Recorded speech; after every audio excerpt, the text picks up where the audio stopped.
A popular cartoonist is on Kent campus tonight, discussing how the events that took place on May 4th, 1970 impacted his career. We've got live coverage of the event tonight. The results from yesterday's Senate race and presidential primaries here in Ohio have come out. Hear all about the local, state, and presidential elections. Former President Donald Trump's lawyers are calling to have several of his civil lawsuits put on hold. What plan of action will they take to ensure this happening?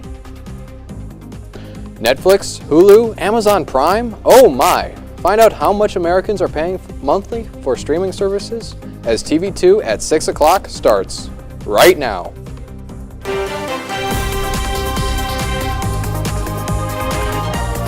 This is TV2 News. Good evening, everyone, and welcome to the Wednesday evening newscast. I'm Hayden Cruz, and Joe Malbin will be with us in just a minute. For now, we start tonight with an event taking place on campus at Taylor Hall. Our reporter, Nikki Jeske, is there and has more. Nikki, good evening. Hey, Hayden, yes. I am live at tonight's May 4th Center Open Dialogue with Chuck Ayres.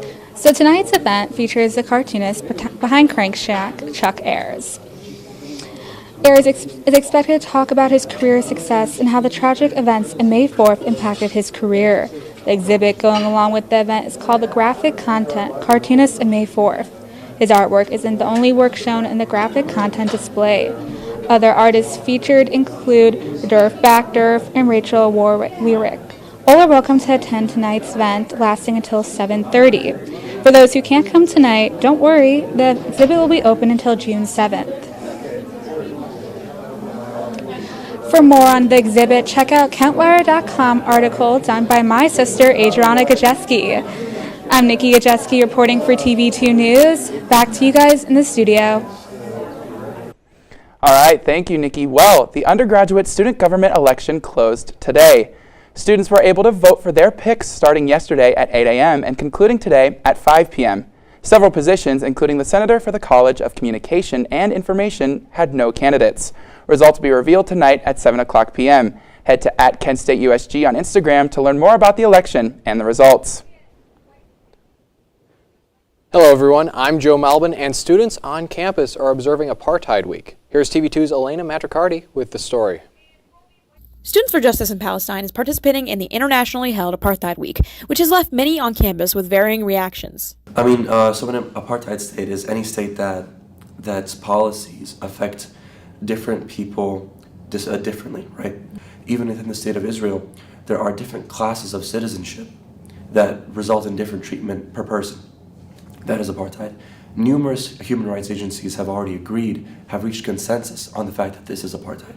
Hillel, the main Jewish organization on campus, shared on social media that insinuating Israel is an apartheid state can be troubling for some, and that their doors are always open to anybody who needs a safe space. The whole point of our post was just to tell Jewish students and non-Jewish students, because everyone's welcome at Hillel, but just that Hillel is a safe place, and we're here to talk if you ever need to.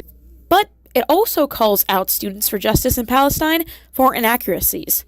Hillel has put a social media post out saying that basically we are propagandists, according to them, and that we're spreading misinformation and that it might be distressing to some.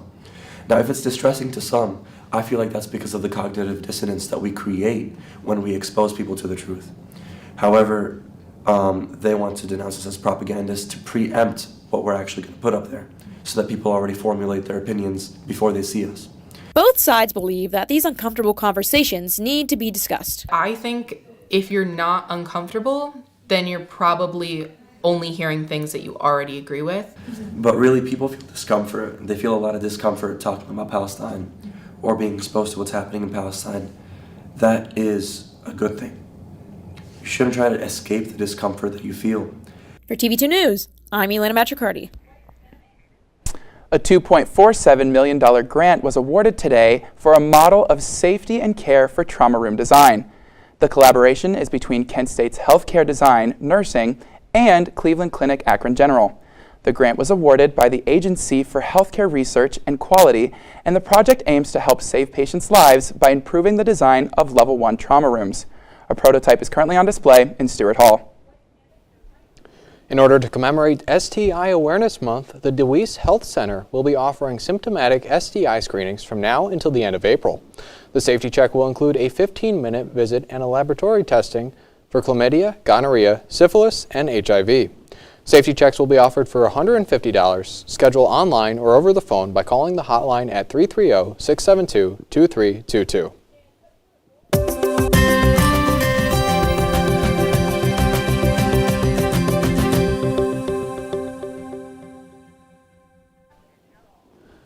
As you may have heard this morning, the Ohio Tornado Siren Test took place today as a part of Severe Weather Awareness Week.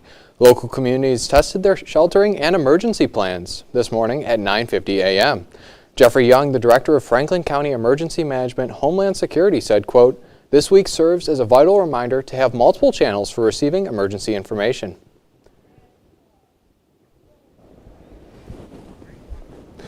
So Hayden, were you on campus this morning? I actually was not. No? I was in my room studying, so I did not hear it actually. I was in the library. They were pretty loud. Were they? Yeah. I'm surprised I didn't hear it at all. Yeah, but you know, with its severe weather, we might as well toss it to Michael Neenan, our weatherman. How are we doing tonight, Michael? Yeah, thanks guys. I'm doing great. Good evening, Portage County. I'm Michael Neenan, and I am your Wednesday evening weather anchor. See, right now, if we did actually have a tornado, I wouldn't even be here right now in the studio. I would be taking shelter, just as you should if there ever were an emergency event. It is pretty windy, though, right now in Kent. I was just outside, and it's around 20 mile per hour weather going northwest with a dew point of 30 degrees. Humidity is at 59%, and you don't have a full visibility this time. It's only 7 miles. And it's still pretty cold too. It is March. Spring may have just started, but it's still 34 degrees, and it feels like 22 because of that wind chill. Now let's take a look at how the weather's looking tonight and tomorrow. Now at 8 p.m. it will be around 30 degrees, and you're not going to see too much sun. It's going to be pretty cloudy. It's been pretty cloudy all day too. It's going to go even into 25 at midnight. Still going to be pretty cloudy. However, at 8 a.m. it will be around 22 degrees, and you will see a little bit of sun, but it will still be extremely cold. Now, just to recap, it will get as low as 21 degrees tonight and into tomorrow. And tonight, we're actually going to have a waxing gibbous moon if you do make it out through the clouds. Wind will be traveling at around 18 miles per hour, so definitely be sure to prepare for the wind chill, because that wind chill does make 21 degrees feel more like 10 degrees sometimes. And the sun will set at 7:38 p.m. Stay tuned though, because when I come back, we will talk about the statewide temperatures. I've been Michael Neenan, and let's send it back to the news. Current President Joe Biden and former President Barack Obama are working together once again. What are they planning to do for the United States? Coming up later. And the Federal Reserve is meeting today to discuss whether to cut interest rates. Hear about why analysts believe that they'll hold the line steady.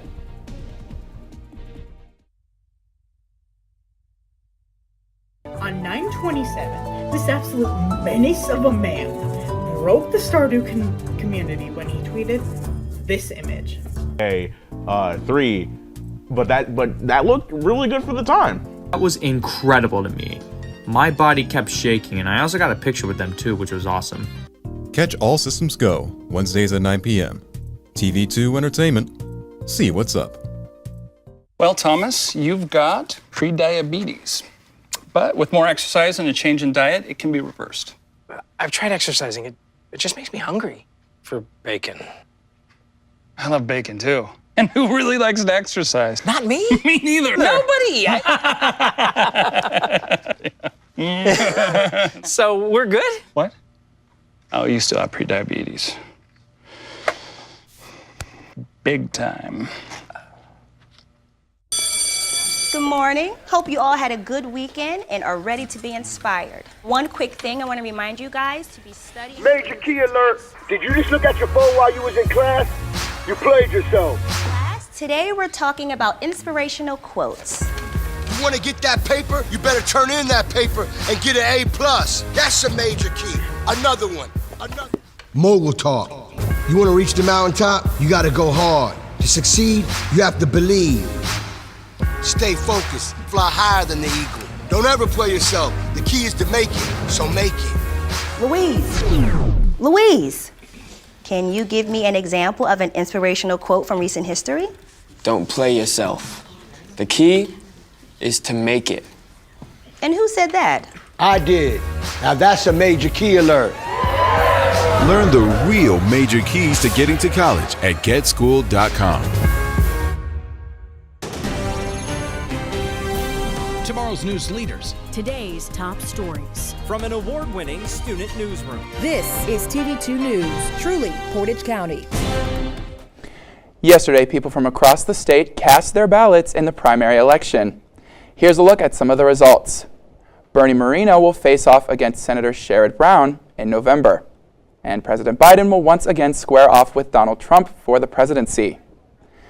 Bringing things home here to Portage County, Jill L. Crawford and Sabrina K. Christian Bennett won their races for county commissioner. Lawyers for former President Donald Trump are calling on at least 5 of his civil lawsuits pertaining to January 6 to be put on hold. Trump's legal team says that their trial strategy in the former president's criminal cases could be negatively affected if the civil suits proceed, according to court filings. Trump's lawyers are also petitioning the judge to wait for the Supreme Court's decision about presidential immunity in the criminal case. Today, a federal appeals court heard arguments on whether to allow Texas to temporarily enforce a controversial immigration law. The law, known as SB 4, allows Texas law enforcement officers to arrest people they believe entered the U.S. illegally. The hearing came after the 5th U.S. Circuit Court of Appeals blocked enforcement of SB 4 on Tuesday night. Analysts are expecting interest rates to hold steady after the Federal Reserve meets later today. While the economy is doing well, there have been a few issues when it comes to cooling inflation. A few of those issues include the ongoing war in Ukraine affecting worldwide food and oil markets, and recent domestic issues including the auto worker strike and numerous government shutdown scares. The Biden administration finalized an important aspect of its climate agenda today. It has to do with emissions from passenger cars and trucks. Last year, the Environmental Protection Agency pushed for a rule calling for 2/3 of all vehicles sold in the U.S. to be electric by the end of the decade. But the auto industry pushed back, and now the rule will be phased in more slowly. Federal officials say even with the slower pace, having more hybrid and electric vehicles on the roads will result in a significant reduction in pollution. Lawmakers voted Tuesday 50-47 to confirm Judge Nicole Berner to the U.S. Court of the Appeals for the Fourth Circuit. Berner marks the 11th LGBTQ+ judge confirmed to the federal bench under the Biden administration, tying a record set by former President Barack Obama. Berner was general counsel to the Service Employees International Union for around 20 years.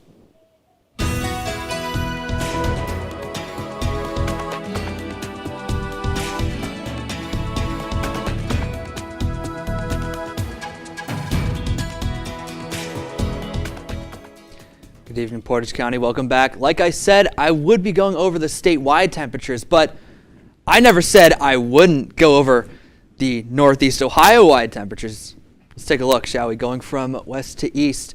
See, in the Sandusky area, it's around in the mid to high 30s. It's not too cold to go on a roller coaster at Cedar Point. No judgment if you do. However, I would recommend wearing some long pants, wearing some coats, and it is pretty windy too. I'm actually not quite sure if it's even open, but regardless, as you go down south into the Mansfield area, it is in the mid 30s. But as you go east, you will see it actually goes into the high 30s in Worcester, and then onto the lake, it actually gets pretty cold. You're seeing that lake effect. It's in the low 30s, especially up in Ashtabula. It's going to be pretty cold there. And especially in the Canton and Youngstown area, it is going to be in those mid to low 30s.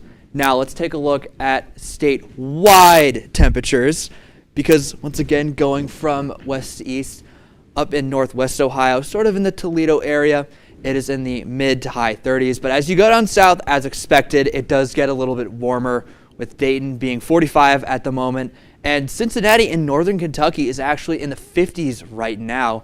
It's likely not as windy, but it is further down south, so of course it would be warmer. Then as you go northeast into central Ohio, into Columbus, Hayden Cruz's stomping grounds, it is in the low 40s. And in eastern Ohio, down in Athens, and really part of close to West Virginia, it's in the high 40s.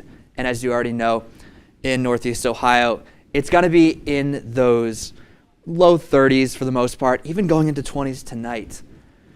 Now, let's take a look at the 7-day forecast, shall we?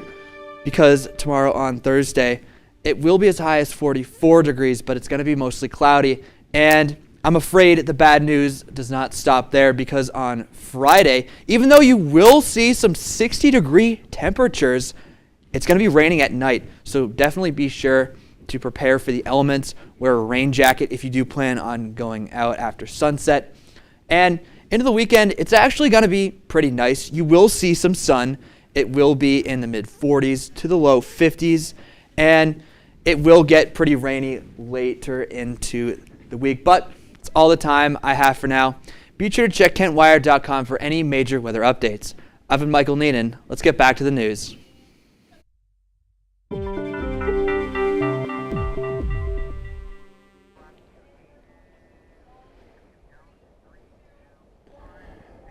President Biden and former President Barack Obama are teaming up to organize supporters of the Affordable Care Act this weekend. This comes as the Biden campaign looks to seize on former President Trump's repeated threats to repeal Obamacare if he is elected. Biden, Obama, and former House Speaker Nancy Pelosi will hold a national organizing call Saturday to mobilize supporters around protecting Obamacare from Trump's attacks. The campaign also plans to hold more than 20 in-person events in battleground states with local elected officials and individuals benefiting from the healthcare law. Well, new research on multiple sclerosis and how it affects aging has come out, and CNN's Mandy Gaither has more on this story in today's Health Minute. It's a disease where the body's immune system attacks the central nervous system. Multiple sclerosis inflames the brain, spinal cord, and optic nerves. The prevalence has been increasing over the past decade for unclear reasons. Neurologist Dr. Benjamin Segal with Ohio State's Wexner Medical Center says MS symptoms can start in episodes that resolve when a patient is younger, but over time, more attacks can happen. The progressive form of the disease can lead to lasting decline in neurological disability. Symptoms of attacks include balance problems, muscle weakness, problems with cognition, paralysis, and tremors. As healthcare professionals, we try to alter the course of the disease to decrease attacks and ultimately delay the progressive transition into this relentless decline. The researchers say biological age, which measures lifelong damage to cells and organs, can be more important than chronological age, which is simply the number of years a person has lived in determining the form and severity of MS. What we're finding is that biological age, as indicated by these tests, really is strongly associated with degree of disability in multiple sclerosis, whether you're in that progressive phase of disease, how much functional reserve that you have. Segal says researchers are studying how to slow down or reverse biological aging to better care for patients with MS and improve quality of life. For Health Minute, I'm Mandy Gaither. The Columbus Blue Jackets hit the road to Detroit to take on the Red Wings. Can they come out on top? Find out in sports.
and let him get attacked by long-range enemies. And since he was already at low health, it only took one more hit to take him down, resulting in the second death of the Iron Man. Plane goes off screen. Instead of looping around to the other side, he goes to the next stage of an infinite procedurally generated maze. It's like Bill Nye, the Science Guy, but better. Catch All Systems Go, Wednesdays at 9 p.m. TV2 Entertainment. See what's up. And now, your TV2 Sports Report.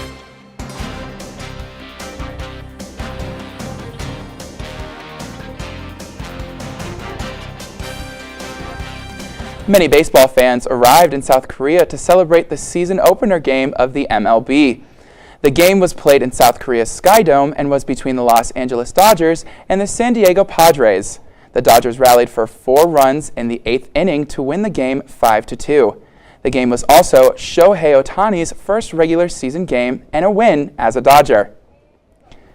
Let's take it over to Matt Corrali for sports. Matt, how are you feeling about these sports? Hey, you know what? The sports are sportsing. You know what I'm saying? We got a big night here on the Sports Block, so let's waste no time and dive right in. Hey, good evening, everybody. Like they said, my name is Matt Corrali. Let's dive into the wide world of sports here in Portage County and beyond as we start tonight at the Mack Center as the transfer portal has now hit Kent State men's hoops as star point guard Jalen Sullinger has announced that he will transfer. Last year's Sixth Man of the Year in the Mac will now look for a new home after helping lead the Flashes to a surprise title game run as the 8th seed in the Mid-American Conference. Reggie Bass and L.A. Hayes also will hit the portal as Kent State will look to move forward quickly with their season ending on Saturday night.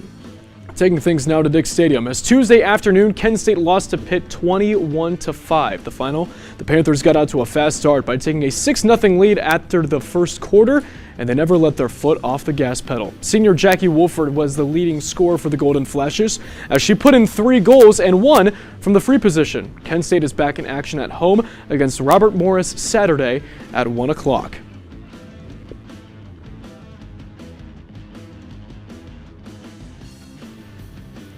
Let's now go to a highlight, huh? The Blue Jackets are in Detroit taking on the Red Wings. We'll pick it up here in the second. Jackets are up 2-0, but Lucas Raymond puts the Wings on the board. It's 2-1. A little later in the period, Red Wings trying to get something going, and they do thanks to that deflection. It goes off the skate of Joe Veleno, and just like that, we are tied at 2. In the third, Jackets are on the power play, trying to get inside. Not really much there, but that'll do.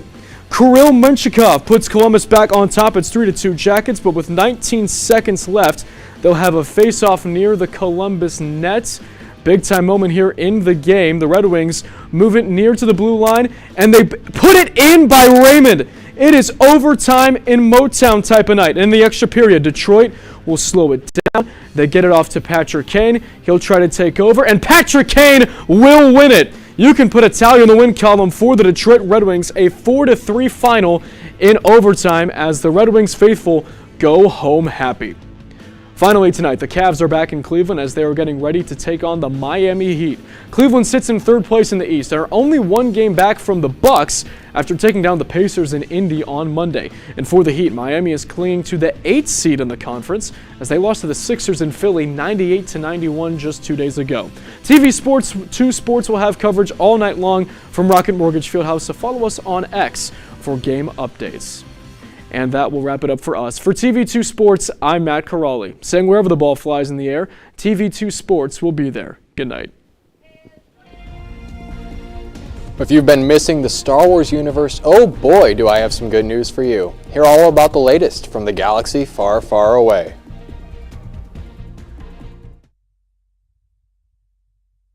Hey, did you know that 2.4 million loving cats and dogs in shelters and rescues need our help to find a home?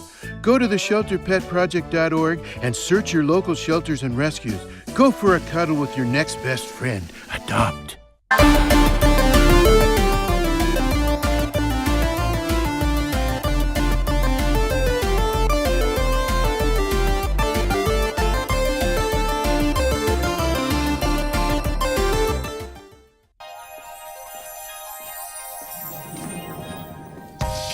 Say with me, imagine what you'd see if every child had a book to read. 'Cause every kid across the nation deserves a book to read, and we can make it happen right now. No, I don't know what you've been told, but kids with books learn so much.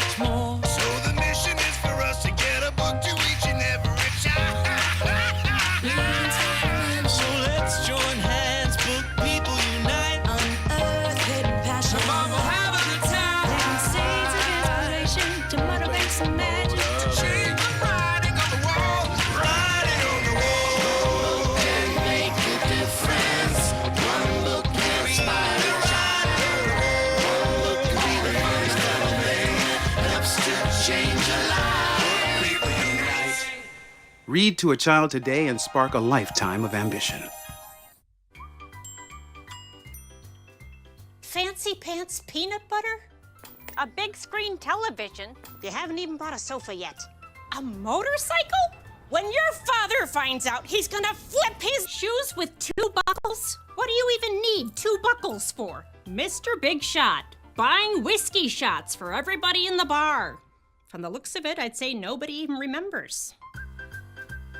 Feed the pig.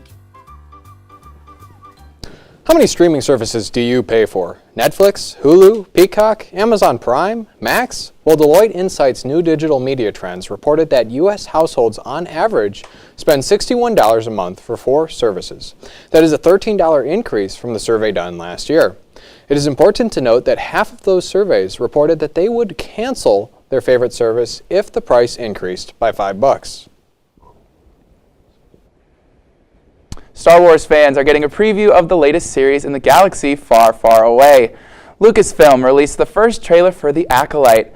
On the Star Wars timeline, it is the earliest live-action entry, set about a century before the prequel films. The trailer shows the Jedi Knights trying to stop a killer on the loose. And there's plenty of lightsaber action. The Acolyte will premiere with 2 episodes on Disney Plus on January 4th. January 4th, it's June 4th. That's well, all right. Will you guys be watching on June 4th? You know what? I may tune in. I think that Star Wars, as great as it is, they've got a lot of episodes and a lot of TV spin-offs. series and A lot of movies and all that spin-offs. stuff. It's hard to keep up with it. Yeah, it is. I will say the poster was awesome. It That is, is really really- is. yeah. I'm very interested. I mean, a century before the prequel trilogy, there's some people who know basically everything there is about Right. Star Wars. Right, you know. and we'll find that out later. Well, that's all the time we have for you tonight. Thank you so much for joining us. For updates on all these stories and more, visit our website at kentwire.com. I'm Michael Neenan. I'm Matt Corelli. I'm Joe Malbin. And I'm Hayden Cruz. Have a great night, Portage County.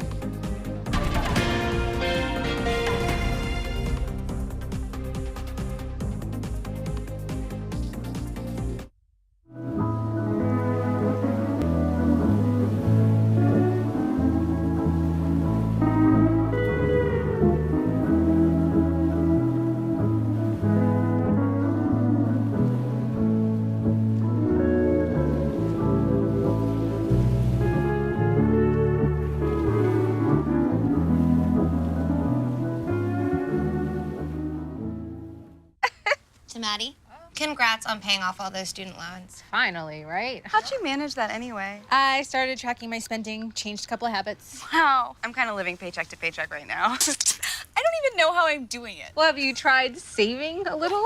I want to, but where's that money gonna come from? Bill collectors, they're the worst. Am I right? When it comes to financial stability, don't get left behind. Not home. Get tools and tips for saving at feedthepig.org.